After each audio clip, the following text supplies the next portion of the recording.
We are back in the saddle, baby. I don't know how many people are still in saddles in December 2024, but if they are in a saddle, they are back just like we are. Andrew Callahan here with the man, Mike Mutnansky.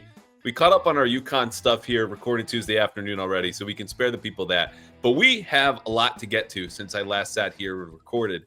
There are so many directions to go, but let me do this, because this is the point in the podcast where I would say something nice about the Mut Stack, which I have to tell you about. Brings me genuine joy in a way that very few things that end up in my inbox do. But when that pops up and I'm like hustling and bustling down at Gillette, or I'm just driving somewhere and I'm at a red light and I'm like, oh, that's right. The Friday 4-pack, which I may or may not have ripped off with the Friday 5 of the Herald. It brings me true delight and joy. So thank you. How many subscribers are we up to? What is coming this week, if you can tease anything? Closing in on 5,000. And if we're being honest, here's how Callahan reads the Mut Stack, the Friday 4-pack on mutstack.com. By the way, free, subscribe, check it out. He scrolls down to the media section and makes sure he's not a target of the media section. And if he's not, he'll sometimes send me a text. Like, I get it. I've gotten this reputation now of being very media centric. So I know you scroll down, you skip past everything else, you go to the media section. So we'll have some media stuff this week. I'll give you a media nugget here at the end after we talk some Patriots and try to figure out if Bill Belichick is really going to go to Chapel Hill, North Carolina. That is the big meaty topic that we're going to get to today. And here's the thing before we get to Bill, which I will confirm part of what you said. I do skip the horse racing stuff, but your takes, which we can hear sometimes, obviously listen to the Mut Stack pod. You just had Glenn Ordway back on, a real throwback Thursday whenever we listen to that. For folks who listen to you and Glenn and everybody else at EI back in the day, was a true treat. So if you want takes on a Friday, New England sports stuff you don't read in sports media, subscribe at mutstack.com. This is not me doing a friend a solid. This is someone who reads. Might skip around as you suggested, but otherwise skim. You really don't read the whole thing, just skim. You can skim. That's okay. Yeah. Open the email, skim. That's what we're there for. Yeah, very good. So yes, you mentioned Bill Belichick. Here's the deal right now. I was on vacation last Thursday, nursing a cold. Nice. Maybe something stronger, but we'll call it a cold. And this story comes up and I go, I think I just took too much cough medicine, because how could this possibly make any sense? And I held that stance for a while until basically 2 days ago, doing TV and talking about this with Albert Breer, who was very convinced that this was real. And the more momentum it gets, clearly Bill Belichick has interest in coaching the University of North Carolina, a month away from any NFL head coaching interviews will take place. Here is the latest according to The Athletic. Again, he may have turned down the job. He may have the job. It's 3:40 Tuesday afternoon. This is where we are. From The Athletic, quote, Bill Belichick is considering an offer to become the next head coach at North Carolina. 4 people briefed on the situation told The Athletic on Tuesday. A deal has not been agreed to, and terms are still being negotiated, the sources said. While a deal may still come together quickly, sources caution that nothing is imminent and the sides remain apart on multiple key terms. The people spoke on condition of anonymity because discussions between the 72-year-old Belichick and the ACC school were not being made public, end quote. Okay, based on everything you read, you've heard, thought about, where do you stand on Bill and UNC today? Wrote about it a little bit on Friday and thought this was all just a coaching thirst trap for Bill, where this was just him telling all the NFL teams, Dallas, Jacksonville, there'll be a bunch of openings that aren't open yet, Andrew. Like, okay, I'm ready and open for business. Reach out to my agent. Like, I can start talking about this and still do my media obligations that he has. He has 7 different weekly obligations that he does. I expected this to be like, hey, I'm ready to go. As we've gotten further down the road, it reeks of like desperation from Bill. Like, there's nothing else out there. And so I might have to kind of tuck my tail between my legs and go to college. That might not be fair, but that's the way that I read it. Like, I never associated Bill Belichick with going back to college football for a million different reasons. He's an NFL coach. He's chasing down Don Shula's record, not Nick Saban's record. So I got to admit, it was sitting here Tuesday afternoon. Like, it seems more realistic now, but I'm still going to be shocked when and if we get official announcement that Bill freaking Belichick is going to have the Tar Heel blue on, is going to be on the sideline at Fenway Park December 28th as UNC takes on UConn in the Wasabi Bowl at Fenway. Like, that to me is, I'm not ready for that. And I still don't think we get to that. Well, you and I will be there. Actually, I don't know yet. If the Patriots play that Saturday, which they could against the Chargers in their penultimate game of the season, it could be flexed to Saturday. It might be on Sunday. It's TBD. If not, I will be there, beer in hand, 11:01. Go Huskies. And might be my second, might be my first. I don't know. Would you go to that game though? We are likely to go to that game. Yes, I went to when they played Boston College there. I went. It was fun. It's just not. If I'm going to be, I want to be negative for a second. The tailgating aspect was not college football. Like you go in, you're sort of shuffled in. So I missed the tailgating aspect of it, but it's still a fun place to watch a game. So I suspect Bill Belichick there or not, I will try to make it to Fenway for that game. I mean, the tailgating isn't even great at BC. I've never gone to a game at BC, but I've been in the stadium. I've been around. So like that's just, it's the city tailgate. That's the issue. Yes. Yeah. Okay.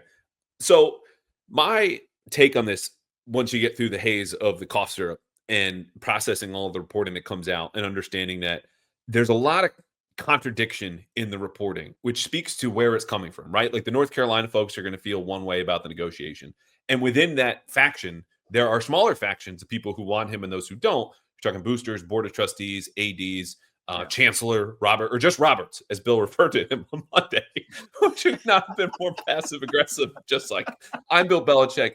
Sure, you're a chancellor of a major university, highly respected academic institution. Right now, your name is just Roberts. He bullied the Patriots owner for years. Why wouldn't he bully the chancellor at North Carolina? Whose name I also just forgot the man's first name. Respected, super accomplished, lifelong achievement, surely a millionaire. Anyway, so Bill goes on Pat McAfee show Monday, and okay, it's real, and he is asking the moon of North Carolina, and not just the moon of what they're doing as a school that had a $4 million NIL budget last year and is now going to go up to 12 thanks to some revenue sharing and television contracts, college football nuance and stuff that people don't really care about. But it's the moon relative to everything else in college football. If you want me, you're going to do exactly what I say. Supposedly there's a 400-page Bible of that, or his approach, or how far we've come. What fascinates you of all of the details here in this story so far? The 400-page Bible that we found out about, or I read about it Tuesday. Maybe it's been out there longer, but the details of it, read about it on Tuesday. This is a guy who wanted this, like he wants this out there, that he has this 400-page Bible. And if you read the story that I read, it's good for college football or it's good for the NFL. And so I thought Friday that this was sort of Bill pitching himself to other teams. And when you talk about this Belichick manifesto, then for sure, this is him telling the teams, the Raiders, I'm going to come in, I'm going to coach, but I'm going to set your organization up for the next 10, 15, 20, 25 years. Like that he is that into the next landing spot and wants that, like he wants that out there. Like this is it's not an accident that Bill's work that he put into it gets out there. So to me, it's fascinating that like it's out there. And then he tailored this one just for North Carolina, which does speak to is that like he's not getting the NFL response that he wanted to get. And that, you know, Bob Kraft may eventually, like his last thing that he did was tell Arthur Blank, don't hire Bill, and Bill can't get an NFL job ever again, which would be crazy in the aftermath of everything that happened last year. So this manifesto, though, Andrew, this is like, I want to coach, please hire me. I'll fix your organization. This is a little salesy on Bill's part. Now, I think that might be accurate, but the way I read it is this is just Bill being Bill in the highly diligent, detailed, intelligent coach who also took what was basically the Bill Walsh manifesto, the winning edge, the most sought after book in the NFL, how Bill Walsh detailed how he runs his program, the philosophy behind it, every which, where, when, how, and why is in there. And Bill adopted a lot of this, which is the unspoken truth of the Patriots dynasty. This seems to be his, the winning edge to, how I'm going to do it in college.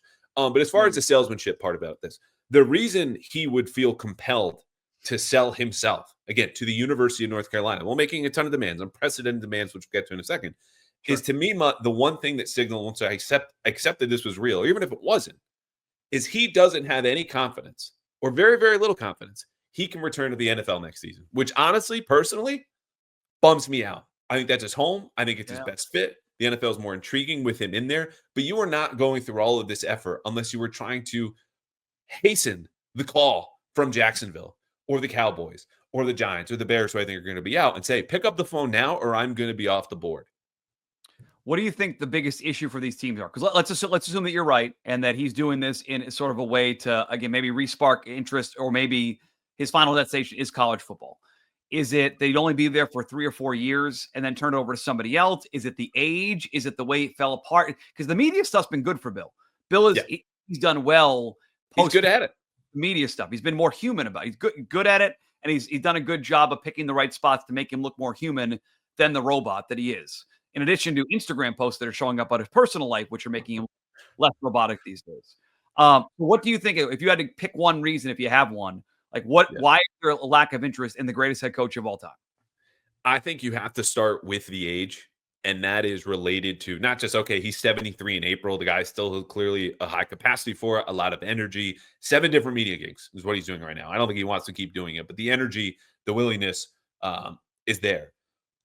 Adjacent to that is not only just overhauling your program for a guy who's probably only going to do this for 3 to 4 years, is that when he comes in, just as he's trying to do to North Carolina, and I say this in a way that's not judgmental, it's just the best descriptor that I have for what he's doing, to take over in a dictatorial way. I'm the boss. Everything starts with me. Everything flows through me. People like Ryan Poles, the GM of the Bears, like, why am I going to invite this wolf into my house and then he gets to eat me and then I get fired? Like, if I'm running the head coaching search for the Bears, I don't want anything to do with that. And honestly, I don't think Belichick wants to do anything with the bureaucracy, but you saw this same self-preservation in Atlanta where Belichick wines and dines with Arthur Blank, and then he gets back with Rich McKay and not Thomas Dimitroff. I don't remember the GM's name. Terry Fontenot down there. And they're like, no. We don't we want to keep our jobs. I think that's another underspoken part of this. Yeah, I assumed that there'd be some owner out there, again, Jerry Jones, the Bears ownership group, like that they would just tell their GM, this is the greatest coach of all time. You get one shot like this in the history of the franchise. We're just going to do it. Either you want to work with Bill, that's fine. If you don't, we'll find somebody else to work with Bill. And I just thought ownership, especially the owners involved here, Dallas, potentially Jacksonville, like that they would be able to overpower that. So maybe you're right. It's the age. But it is crazy to think that the greatest coach of all time was passed up last year, and now has been passed up for a second consecutive year, and end up in the ACC playing NC State and Boston College next year. It's worse than that. Here their opponents weeks 2 through 4 next year. Go ahead. Richmond, University of Charlotte, and all due respect to the Golden Black Knights, whatever they are down in Orlando, University of Central Florida. So they're pretty good. They're okay. They were. All due respect. So the other part about this, I think, for Belichick, and again, I hope he finds a way to return to the NFL. I do too. Yes. Yeah. Is let's just hope he finds a better ending than this. It's not because I don't believe it can work in North Carolina. It's just because I think that's a better fit. And teams like Dallas and Jacksonville, because you're just completely irrelevant. Dallas, because you have enough talent where you just need some competency. You need a 400-page Bible and things would be okay down there. Instead, you have punts that you're touching in the fourth quarter and then puking up a turnover and giving it to Cincinnati on Monday night for a loss. It is amazing that we've all just skipped over the fact he was 29 and 39 over the last 4 years. Like, I was someone who thought he deserved to be fired. I think there was a great case for it. Me too. But you can fix some of those issues he had back with the Patriots by taking the personnel power away that you won't have in North Carolina, but you will again face at North Carolina in a very different way, but would be fixed in, let's say, Dallas. That's a conversation for another day. Okay. The thing to me, one other part about this is just the contrarianism with Bill, right? Like, we always knew this. He's the one guy not wearing, the camo gear that the NFL hands out in November. Oh, we're with the troops, even though the military paid for it. He goes, this is a sham. I'm not doing that. He's the guy not showing up for the head coach's photos. He's going to do what he wants when he wants. And this whole exodus of college coaches saying, I don't want to deal with NIL. I don't want to deal with players who have any kind of power. He's going the opposite way. And yes, it might be out of desperation. And the guy just wants to coach again. But I am fascinated by the man and the mentality that he has always operated with. Even some game plans, obviously, to remember for better or for worse. Like, sure, he's going to do it his way down to the end, even if it means turning into Chapel Bill. And turning into Chapel Bill is then him dealing with college kids. And this is where a lot of this trips up for me. Like, what is success for Bill? Like, you asked that question in the email for the podcast today. Like, if success is national championship, then no, he won't be successful. If success is raising the profile of North Carolina football for 4 or 5 years and getting a recruit or two they may not have gotten, then sure. But eventually he's going to leave. And the way NIL works now, guys can just pick up and go. Like, that's the one fair thing now about college football, where these coaches can leave these teams high and dry and these players high and dry. They have to sit through a transfer portal. Not anymore. Like, you're just gone. You're in and out. See you, but there's no waiting a year. So, like, he can success of building up the program and high profile in a big bowl game, a BCS game, sure, tournament run maybe, but like a national championship, no. If that's success, then I don't think Bill will be successful in his 3 or 4 years in North Carolina. I don't. They don't have any national championships. The school in 121 years. Let's have that sink in. 121 years of playing college football has spent 1 week. Well, I don't know what the percentage is on that, but they spent 1 week in 121 years as the number one team in the country. They've not been top 5 since 1997. Their career winning percentage as a school is 55%. But this is very much like, you make the Orange Bowl, great year. Great year. You go 9-3, really good year. I think he can get there, but to your point of something over the top, no, which I think answers another question of how do you think he is just as a fit? Like, college sports have become professionalized formally. This was always paying the players. It was just underhanded. It was under the table. This is now all come to light. It's over the table. Do you think that environment is conducive enough to him succeeding, or is he unable to fit what he will need to in college in order to succeed? Like, again, maybe I am being an ageist here, but I have a hard time imagining players like being super excited. Like, what's the pitch you want to play for Bill? Like, is it he's going to get you to the NFL? Because the other parts of it where he's going to be super strict and treat it like a job versus college. Like, there are other coaches you can play for in college football. They're gonna have more fun. Like, based on Bill's track record, and I'm going to base it on his NFL coaching track record. We have had guys say it wasn't a lot of fun to play for Bill. Winning was fun, but the day-to-day was not fun. Even high-level players have said it wasn't fun. So, like, I think the biggest trip up is him relating to these college players and getting them to buy in at 17, 18, 19 years old to an NFL-style program. That looks really good in a manual to a chancellor. Looks really good in a manual to a trustee. Like, we're going to be an NFL-like program. How about the 20-year-old kid who's like a fringe player who can go somewhere else, get a little more NIL money, and have more fun that way? Like, I keep getting tripped up on. In the NFL, it's a business. And so I get where there's an impetus to listen to Bill and he's had success. But as a college kid, that seems like a tough sell to me sitting here today. Yeah, and I think people who would push back and be like, okay, the recruiting pitches, he just drops one at a time. His 8 rings on the table. And yes, there are 8, including the Giants, because he still holds on to those and reminds you by renaming his goal. But do college kids care about that? Again, that is a good counterpoint, because the last time you won a Super Bowl, 2019, February 2019, we're coming up on the 6-year anniversary. These kids who they're recruiting in North Carolina right now is a 90th rated recruiting class out of 134 FBS teams. We're 10-11. So it's really compelling to the parents, and there's money involved, which brings me to my big objection here. Because again, from ESPN on Monday, before we get to the Athletic saying, oh, they're far apart in big terms, here are the big issues for them. Quote, there are issues that loom over any Belichick courtship, including the potential role of his son, Stephen Belichick. We haven't even talked about his potential successor. I'm going to come in, and this is not only just going to be a dictatorship, which is like a lot of college football, don't get me wrong. This is an empire, and we're going to establish a bloodline. That's what that says. UNC's NIL resources, your ability to play players, Belichick's salary, and resources for his staff, which if you believe reporting from Ollie Connolly of The Guardian, who's done a lot of X's and O's and excellent analysis of The Guardian for a long time and is now just like coming out as this all-star reporter. He talks about the Bible, would require historic levels of investment from the school, including salary minimums, position by position, and a willingness to hire 2 staffs, a coaching staff run by Belichick, and then a recruitment staff run by a sitting college GM who would require a buyout. Which again says to me, and Ollie says there's been pushback from a group of trustees and bureaucracy and just a lot of disorganization with North Carolina, which if he didn't like Robert and Jonathan meddling around, you're going to hate Roberts and the AD and the mom of the quarterback and all the player agents coming down on you.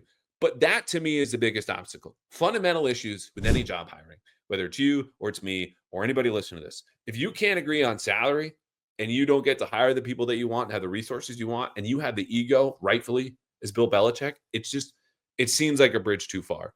Well, and I'll say this, like, and if you want to buy into my theory, at least at some level, that this is still the way to get the NFL teams interested. When you look at all the demands, Callahan, that he put in place here, it's almost like he's making them an offer they'll have to refuse, and they can't go through with it. Again, that Ollie, I forget his last name, the reporter you're talking about, I haven't heard saying that there are trustees that are already pushing back on this and the commitment level. Like, so he's making an offer that is so hard to say yes to. They have to say no begrudgingly. Hey, it was great to have Bill in here. We love Bill. We just can't do it. But now everyone else knows Bill is committed, has this plan. Bring him in, he can do it. And you know who has going to have the budget? NFL teams. NFL teams will have the budget to come in here and do this. So when I'm glad you brought that up, this list of demands. It sounds like a way for Bill to get the name out there, have a good conversation, and ultimately potentially end back up in the NFL. Yeah. And again, that's what I'm rooting for. I don't think this is a strong fit. Me too. I'll have a couple more things because this large, as I put it in my column, the rationalization, narrative, reporting about college sports being so professionalized now that, it's just like the NFL. And it's always been the minor leagues. But now with the more formal process and a lot more changes are still to come, here are some fundamental differences that I just think for Belichick, the way he's lived his life, the way he's coached his coaching life, are going to be issues. Even with the transfer portal and with player contracts and NIL, players pick the teams. Yeah. There's no draft. There are no trades. There is no salary cap, no salary floor. And these are 17 to 20-year-olds. That is the lifeblood of the sport, so long as college is the first word in college football. And to me, as much control as you can have as a coach, you have less power than coaches have really had in the history of college football right now. Players, as you said, can leave their teams after 1 year. You can't have that in the NFL. Okay. These are not binding multi-year contracts. I just think that's more difficult. I think he's exceptionally resourceful, intelligent, but to me, I think we agree. We're topping out here 9-3, 8-4. The communication, like Bill communicating with these parents and recruiting, I can't. He's 73 years old. He loves he's again, going back to his personal life now. It's all out there. He seems to be enjoying his time away from coaching. He's going to come back to a sport where the coaching never ends. For the next 3 or 4 years, he's going to coach during the year, then go recruit and go travel around the country, go to all-star games and go to the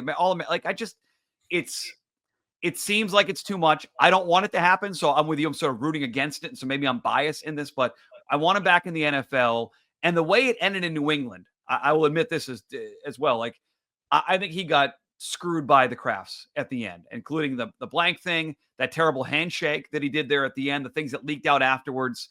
I want him to get one more NFL shot just because of that. And if he doesn't, because potentially things that the Patriots ownership did, I would hate to see Bill not get an NFL job because of that. His final jobs at North Carolina. I'm rooting against it. I'm with you. We agree.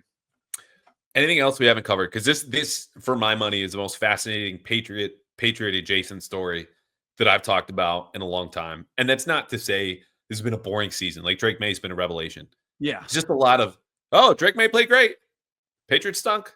Jerod Mayo got out-coached. And that's how rebuilds go. So I don't want to leave stuff on the cutting room floor here before we get to our end of season wish list, which I know that people are waiting with bated breath.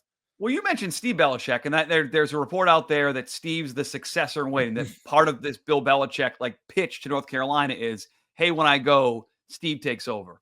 Does Steve want to do that? It makes Bill seem like a nice guy. What if Steve's like, Dad, I want to try my NFL thing? What if we have a great run here? Our defenses are great, and some NFL team says in my early 30s they want to hire me and give me a job. He's not doing it for Steve. I'd be curious, is Steve wanting to leave Washington already and go do this with Dad on the sideline at North Carolina? I'd love to hear what he thought about this when his dad called and said, yeah, I talked to North Carolina and I told him you're the next coach after me. Is he on board? Is he pushing back a little bit against Dad?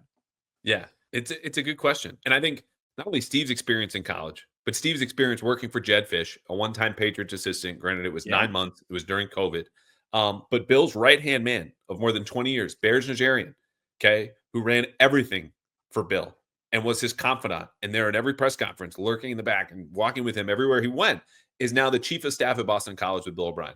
So their collective experience and insider knowledge on top of all the conversation and whatever research Bill has done, I think has informed him clearly to believe he can do this.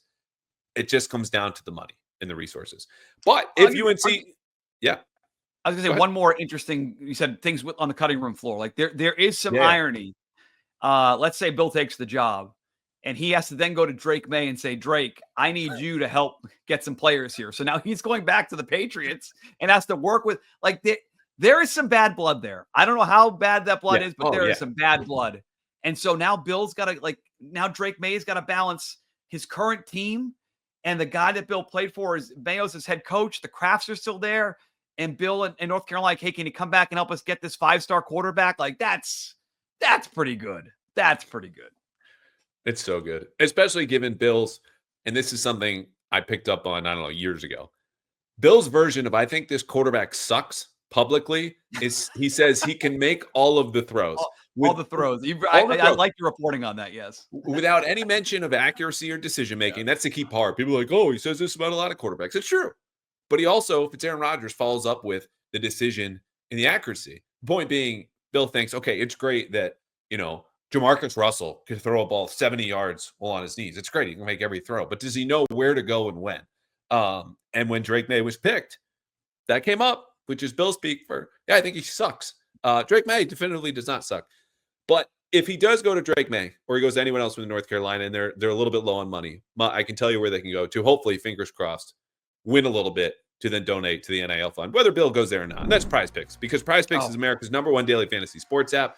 I've been playing PrizePicks, NFL, NBA. It's a lot of fun, especially in your bye week when you're just trying to spice up a Friday night NBA game you don't particularly care about. But if you care about football and you think you know better than I do, A, you might be right. But B, you can make your holidays bigger and brighter with PrizePicks, the best place to get real money action while watching your favorite sports. You can now, I used to say 100 times, you can now win up to 100 times your money on PrizePicks. And here's how it works. You build a lineup with 2 to 6 players. Every player on PrizePicks comes with a stat. All you have to do is more or less. Drake Maye, very often, has 0.5 touchdown passes for his next game. I've told you, pick more, and they've come back winners. So if you think Drake Maye is going to throw 1 touchdown pass or 2 at Arizona, put him in your lineup, build up to 6 players, more or less in each one of them, and you can win up to 200 times your money. Plus, PrizePicks now offers MasterCard for quick and easy deposits into your account this sports season. Join now, because PrizePicks is giving away 2 free picks in December. This is the key part. And they're giving away $30+ million in rewards during Picksmas. Join now. And if you sign up today, you'll get $50 instantly when you play $5. You don't even need to win to get the $50 bonus. Just play a lineup for $5. They give you $50. And again, $30+ million in rewards during Picksmas. 2 free picks in December. You can even do this on Christmas. So sign up today. Download the PrizePicks app and use code CLNS to get $50 off instantly after you play your first $5 lineup. Download the app today. Use code CLNS to get $50 instantly after you play your first $5 lineup. PrizePicks, run your game. Okay, Christmas. Everyone's going to get gifts unless you're celebrating Hanukkah. You'll get them a little bit earlier. If you don't believe, well, you get a day off.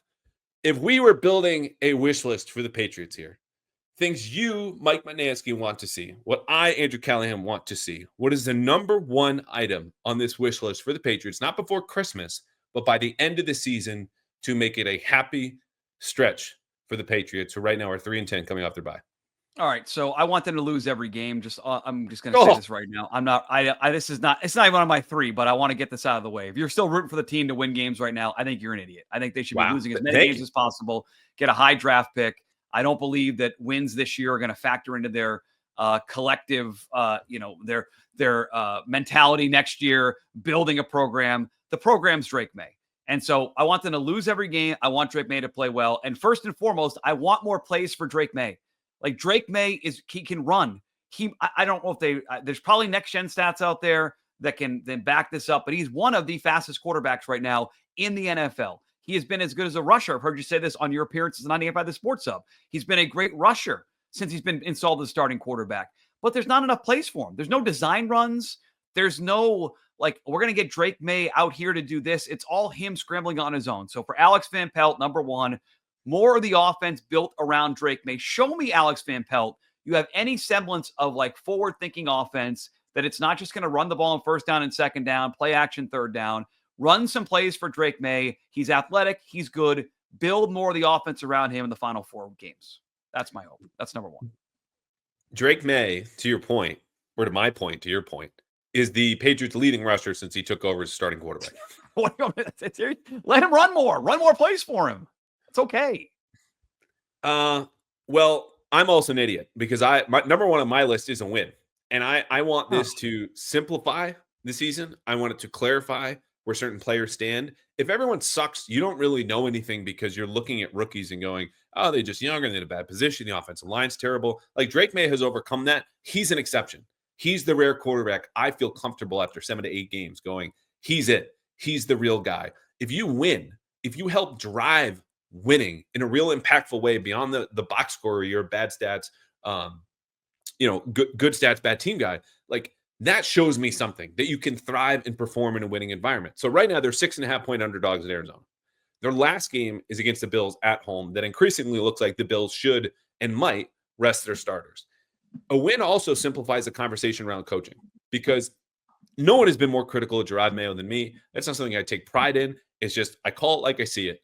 And when you go 4-13 as a rebuilding team, serving two masters, winning but developing players and fact-finding with your roster, as he told us the day before training camp, we're trying to find foundational pieces to move forward with. You match last year's record when they were trying to win every single game under Bill Belichick. There's a confidence level there that they can at least move forward. People might want Mayo fired. Fine. I get it. There are a lot of issues here to iron out. But if you're 3-14 and you end the season on like a 5-6 game losing streak, that just brings more turmoil and questions and starting over in a way that said a win says this can work in a way we all felt, right or wrong, after the season opener where they beat Cincinnati on the road. Yeah, it's interesting. Like the Mayo stuff, like I haven't entertained him getting fired because I don't think that Bob Kraft has the stomach to do it. Like you can't come out and say, I've looked at this guy, Andrew, for 5 years as like the next coach in waiting and then fire him after a year. It would not be fair to Jerod Mayo. So it's just not like unless there is a massive off the field meltdown with this team, he is going to be back. So I'm not entertaining it. I know Greg Bedard wrote today he's coaching for his job. I don't think he should be. I don't think he is. But to your point, my number 2 would be like, I need to see more from Jerod Mayo. And they've made some really, really bad mistakes, like basic mistakes, punting and leaving time on the clock, burning timeouts when they shouldn't have. Like there's been some basic year one coaching stuff that is going to happen, but they've had the bye week. I watched Mayo sit down with Tommy Curran, and he said basically like, we're getting better every week. Maybe your team is, but I'm not sure Jerod Mayo's gotten better every week. So my number 2 after getting more offensive plays like built around Drake Maye is like, how about a better coaching approach the final 4 weeks? How about fewer mistakes from your team, from the coaching staff and your team, by the way? Like those holding calls last game were unbelievably bad. So I want to see more from Jerod Mayo, and I want to see signs from him that he is getting better as the year has gone on. He wants his team to get better. I like to see Jerod Mayo get better in the final 4 weeks. And that means they lose every game. He can still be better in game because I don't think he's been great as an in-game coach in year one. No, totally fair. I think, we talk about rookie player development. Drake Maye, Jalen Polk, I think will come up here soon. Caden Wallace. Yeah. It's more than legitimate to ask for development of rookie coaches like Jerod Mayo. And I would say DeMarcus Covington in here too, which I had like a 3B here in case we overlap. But I'm just going to piggyback on that point because I think it's a great one. If you are in charge of developing players, rookie young players, creating an environment and reinforcing that day after day after day, you need to show yourself that you can improve, identify your own mistakes, and then fix them and move forward with them. And so far, we've not seen that. We've seen them bungle multiple end of half sequences. Yeah. I'd say even 3. There was Seattle, there was Miami the first time around. And then even here against the Colts, we were like, Alex Van Pelt's running on 2nd and 9 from the 10 with 40 seconds left. And to me, that was just being haunted by past mistakes, which, okay, it's great they have them in mind, but you're not landing on the solutions. And I don't know what Evan Rothstein does, but that's another story. So I think it's a great point. You need to see some progress from Mayo. I think the categorization, though, that Mayo's coaching for his job is not what Greg wrote. He said that Kraft does have the stomach, according to sources, that he would fire Mayo if he felt like he deserves it, which to me is like logical. If a boss thinks he should fire an employee, he'll do it. Okay, but that's fine. That's fine. Has he done? Yeah. Do you think he's done enough to deserve being fired so far? Is Kraft handpicked him as the next coach? Has he done enough to get fired yet? If they just lose the last 4 games the way they've lost their games this year, is that fireable? I think you need multiple losses, like the Miami game in Miami, which even for the house of horrors that place is for the Patriots was especially bad. And I'm writing after it just doesn't have to be this bad. And you one of the people after the game talking about the locker room, like that locker room stuff, and like if they're showing more and more like they're happy to lose games, that could play a factor. But all these owners have egos. I don't think Bob Kraft's ego is going to allow him to fire Jerod Mayo. And I could be wrong here, but you can't spend all offseason pumping him up and then dumping him after year one. I just don't. I could be wrong. I've been wrong a million times. I don't think it's going to happen.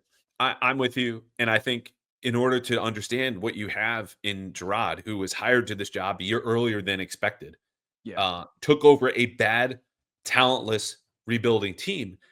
What do we expect this to look like? The Patriots have not been favored in a single game, and I'm not excuse making for him. Again, go read all of the Jerod Mayo got out coach columns I've done after these games. But all three of their wins have been as underdogs. Okay. Granted, there have been some bad losses, but to your point, or to my original point, a win just clarifies this. It settles things down. Okay. It cures everything. I would like to see that, not for him, maybe for me. Because we have another coaching search this offseason month. I'm going to be worse than sick. I might lose my mind. Anyway, number 2 for me on my wish list, a new starting offensive lineman. Okay. Cole Strange, this is super late into a podcast to be updating you with news, but we're not going to lead with the offensive lineman. Everyone thinks is a bust. Getting activated today, back to the active roster, off of injury reserve. KJ Osborne's cut. No one's going to miss him. All due respect again. 7 games, 7 catches. Whether it's Cole Strange proving he might be able to start, or Caden Wallace, rookie right tackle, fingers crossed right tackle from Penn State, I want to see one or two of them establish themselves or prove I can do this over the long term, play 3 or 4 games down the stretch, get all the snaps. I want to see a potential starter in one of those 2 guys. Yeah, one of the biggest mistakes that Elliott Wolf made is this whole offensive line and pumping them up and being positive. Like it's been a disaster. I maybe Wallace or Strange does. I don't have faith in either one of those guys. I think it's going to be an overhaul of the entire offensive line. It's been a disaster. And the fact that Drake Maye has been able to stand up and play well in front of a group that consistently, week in and week out, Pro Football Focus, whatever offensive rankings you want to look at, they're like dead last every single week. They stink. I have no faith in them. I think you are wishing for, like a kid wishing for a pony on Christmas. If you think that Wallace or Strange will step in, I give you credit. One guy who can step up, I'm sure we both have him on the list, is Jalen Polk. And we're in a bad spot here with this Patriot receiving core. I know I'm too old. You're too young to remember, but there was a time they could have drafted Keenan Allen. They chose to take Aaron Dobson instead. What do you mean I'm too young for this? It's 2013. Second round out of Cal. And they took Aaron Dobson out of Marshall. How's that?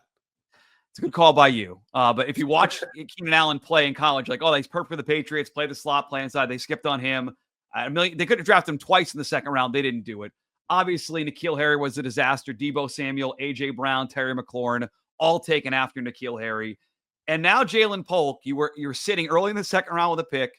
You traded back. The Chargers took Ladd McConkey, who looks like a freaking wagon right now at receiver. You've got Jalen Polk. Let's feature Jalen Polk here. Even if he gets his drops, he's had a weird year, confidence problems, overconfident is his problem. He thinks the best receiver in the NFL, best hands in the NFL. Even if there are drops, I don't care about the wins and losses. Just get him involved, design plays. What do you have with him? I'd rather know now after this season, hey, we blew it. This is N'Keal Harry. He's not going to be any good. So feature Jalen Polk, figure out what you have. And if you screwed it up with Ladd McConkey, like you've done it so many times with second round receivers, I'd rather know now than at some point in year 2. So more Jalen Polk for better or worse. For better or worse. I need to own up. Keenan Allen, 3rd round pick in my haste to prove you wrong. Yeah, early third. They missed it twice in the second round. Yes. Yeah. No, that is my 3rd one. Better play from the rookie receivers. And KJ Osborne getting cut today. Again, no one will miss him. He probably wanted this to happen a month and a half ago. When you look back at some of his comments, we really need that. I meant to ask you. It's written on my. Didn't they kind of screw him by waiting until now? The whole bye week made him stick around, then just cut him now. That's a sign that it's almost a shot at him by waiting this long, right? I think you could certainly read it that way. I looked at it as them taking an approach that Belichick did a lot with players, or just transactions in general. Why am I in a rush right now? They knew they needed a roster spot for Cole Strange. If Cole Strange was ready a week earlier, then they might have been cut there. But for now, we'll keep you around. You're a warm body. You can run the routes on scout team. You know the deal here. We'll cut you eventually. But right now, we don't have a reason to get rid of you. And they're shuffling around the practice squad and this and that. And he can be claimed off of waivers. But what he leaves behind is a receiver room that for much of the middle of the season, for God knows what reason, had 7 guys in there. Okay. Second one, Thorne's gone. He's gone now. You're down to 5. 40% of that room consists of rookies. Polk, who you mentioned, and Javon Baker, who, even if he's running routes, I highlighted on Twitter after the Miami game going, this comeback route just never came back. I don't know what he's doing here. He's got to be on the field more. Even if he's making those mistakes, feel the pain of those mistakes and point them out in the meeting room the next day or 2 days after that. To get them corrected, because otherwise I don't know if anything's going to get through to him. He can't see the field for a rebuilding team that has a bottom 5 receiving core, and I just need to see it. So that is the third on my wish list. Just better play from the receivers, which starts with just playing them in the first place. Yeah. I don't. It sounds weird to say, but like defense, I should care more about the defense. And this gets sort of lost in the shuffle here. But like, do you realize that they're 32nd DVOA defensively? So the worst team in the NFL on defense with Jerod Mayo running the defense. They have played. Hold on, Callahan. They have played the 31st ranked defensive schedule. Like DVOA has a schedule ranking, but also an offensive rating and a defensive rating. So they have played technically the 31st worst group of offenses in the entire NFL. They still have 2 more games of the Bills left. They have the Chargers and Herbert and our guy Ladd McConkey. Like we have, it's underrated how bad this defense has been. And I'm not sure why. I think it's Drake Maye such an overwhelming figure of what success is versus failure this year, that it's all of him. But defensively, like sneaky, terrible year by the defense. Easy schedule and still worst defense ranked DVOA in the entire NFL. Doesn't really fit in your rundown today, but I wanted to get that out there to point out that we have, you included because you covered the team. I'm just a guy in my basement. So it's more your fault than my fault. But we should be talking more about how bad this defense has been this year, in my opinion. Yeah. It's been stunning. And someone put this to me, I think, in a mailbag question. Are you more surprised at how well Drake Maye is playing or how badly the defense has played? And I'll put it to you, which has been more of a surprise. How bad the defense has played. And I'm someone who wanted Drake Maye to keep sitting because I like Drake Maye. I wanted Jaden Daniels, but again, Drake Maye looks awesome. For a stretch there, we were watching the Patriots, specifically just to watch Drake Maye play. So I'm way more surprised the defense is like past tense. We were just watching. Yeah, we'll see these final 4 weeks. We'll see. There's some playoff implications on Red Zone, so we'll see where my TV goes on Sunday. But I'm surprised that defensively, and people point to injuries, I guess, and Barmore missed time, but like they haven't had a real great stretch. Like, wow, Mayo and Covington are doing this to get the best out of this player, and I've been very underwhelmed with the entire approach defensively, like especially given the talent on that side of the ball and again 31st ranked schedule defensively. You have not faced a lot of great quarterbacks yet. You'll face some good ones here at the end, especially if Josh Allen cares those last 2 games. But yeah, I'm more surprised the defense is kind of sucked out loud. Yes. Yeah, that schedule point is a great one, and I think it's the most salient one because if you were just the ultimate defender, Mayo, the Patriots, whatever it might be, you lost the spine of your defense. Christian Barmore, Juwan Bentley, Jabril Peppers for most of the season. You're signing guys off the practice squad, or they're going to start later in the year. Waiver claims, yada yada. You could counter them like it just shouldn't be this bad. Like at least give me 25th. Same argument I made for pass protection before I put my franchise freaking quarterback in the field. Give me not the worst pass protection in the league. But when you say the schedule has been the second easiest in the league, which will change, Josh Allen is going to yank that thing out of the basement. Yeah, they have the third toughest the rest of the way. So that the last 4 games, third toughest. Yeah. He's going to put it at least like at the top of the stairs of the basement or like somewhere close, right? You're not going to be up at the top or an average, but it's a great point because you should at least just be able to play fundamentally enough. Keep guys in front, tackle well. And they are tackling well, but they're doing nothing else well. But we'll see. Maybe the bye does them some good, and maybe they surprise us in Arizona and all this is moot. Last take from you will come in a minute because I just have to remind the folks one more time. If you are ever looking for tickets, it's a really, really simple formula.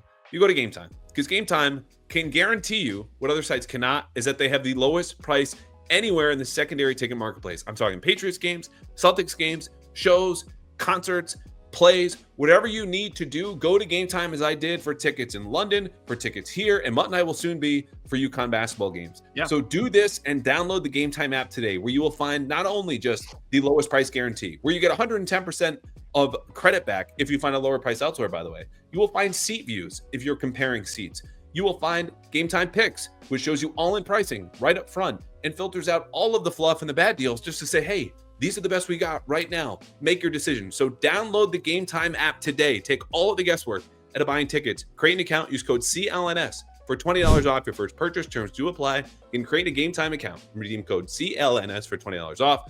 Download GameTime today. What time is it? GameTime. So I asked you for one final take. I said this could be Patriots. It could be sports media stuff. Again, this is a sneak peek, a podcast or video form of what you will find at mutstack.com every Friday in your inbox. It'll bring a little smile and a little sparkle to your Friday. I don't know if you approve the word sparkle, but there it is. Mm. What is this sports media and/or Patriots take you have to send us out? I have two very quickly. They'll be quick. Number one, Okay. if you read mutstack.com or Friday 4-Pack last week, I wrote about the Red Sox radio and TV situation. Every team is announcing their announcers. Red Sox have not done yet. I speculated that they were waiting because they were trying to figure out some pieces and analysts and stuff like that.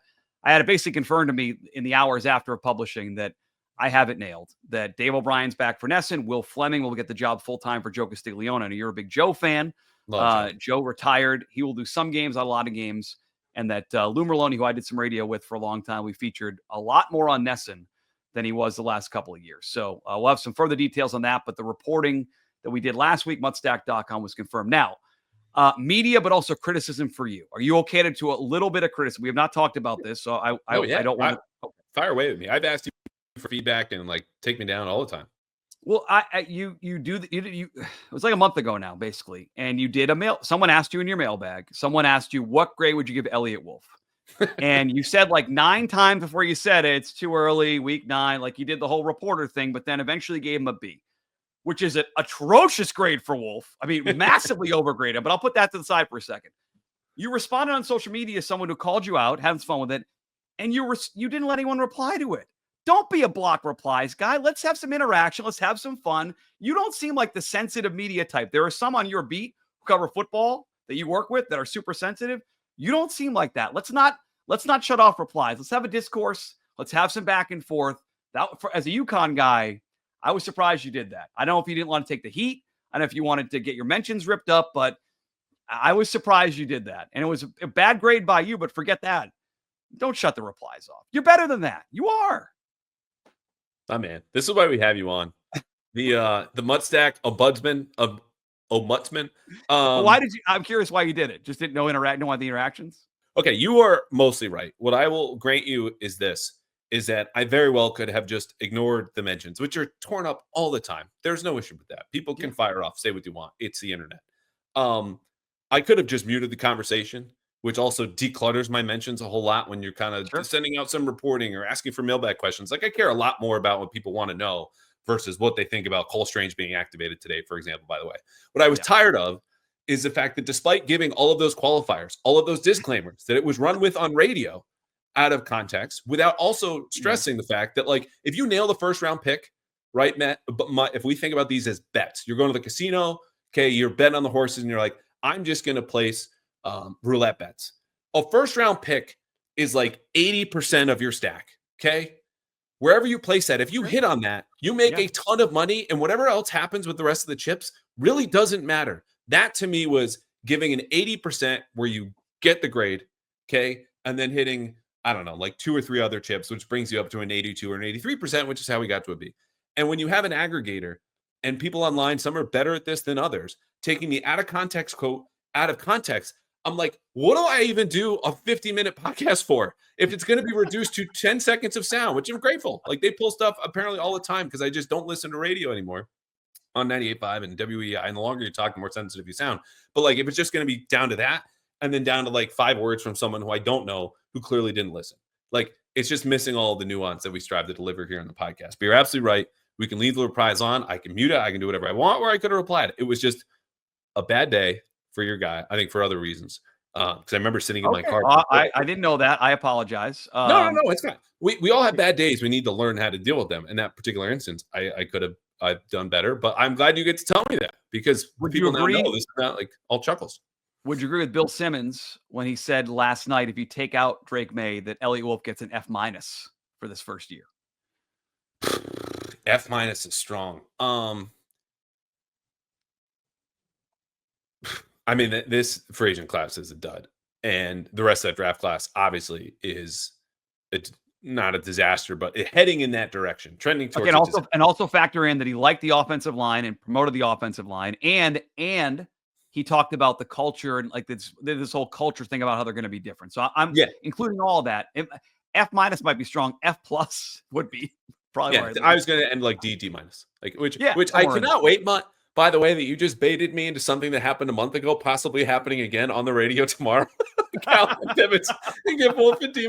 There we go. And I'm just like not tweeting anymore. But hopefully we have a good day. Stop. You love it. You go on 98.5. You're on every week with those guys. It's great fun. This is the business we've chosen, and stuff happens. And it was a bad it was a bad day. Now I remember why that day.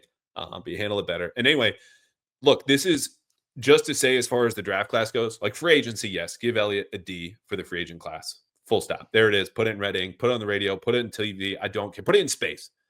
The draft class, like any draft class, I want to give 3 years before giving a final grade on that. And this is not, too scared to say something. He doesn't want to criticize. Well, if this is categorically, GMs, head coaches, quarterbacks, draft classes get 2 to 3 years in my book before we give a passing grade. And you see quarterbacks all over the league who we wrote off. I did included Geno Smith, Sam Darnold having a revival. Yeah. Maybe that happens with Caden Wallace, Jalen Polk, or it doesn't. I don't know. But I'm going to wait to find out is my point. All right. So we'll wait and see. I didn't want to bring up a sore spot. Just surprised. Very unlike you. And the Elliott Wolf thing, it's a whole different hour podcast we could do. Yeah. Because he's had an interesting year in terms of touting how the team was going to approach things and this collective. And now, how much he is a fascinating figure heading into year 2. Like, again. Yeah, totally. Mayo and Wolf. A criticism. It's not. I can't wait to see how I don't think he's going to get fired either. I don't think the Graf's got the guts to do that. But how he responds here in year 2 is going to be fun to watch because they're going to have a lot of money again. They have a young star-ish quarterback. Now build around him. You have to. Totally support it. I mean, Drake Maye is the most valuable and the best performing member of that organization, certainly 100%. Relative to expectations. Yeah. And everyone loves to say this, but in this case, it's absolutely true. It's not even close. No. And you could argue best public speaker and leader, given he's out doing the press conferences every single week. And you're like, did he just come out of a factory and know how to say the right cliches and give it enough thought and just kind of like support the team and do all this? And the kid's 22. So yeah, he also seems unfazed by it all. Again, maybe that'll change. But first reaction is like he's the guy in the pickup truck who's the quarterback who's not fazed by it, which for this rebuild is going to be important. Yeah, it's a great sign for their future. A bad commentary on their present. But he'll look to get a little bit better every day. And that's what we're going to do here in the podcast, especially when I have our old Mutzman back on. Buddy, this flew by. I love having you on. We will have you back sometime in the offseason. We will do some more draft prep for agency, Elliott Wolf, Jerod Mayo. And this is great. Anytime, bud. Love reading you and listening to you with the guys in 98.5 as you try to stump them every week. So Merry Christmas, Happy Holidays to you and yours, bud. Happy Holidays.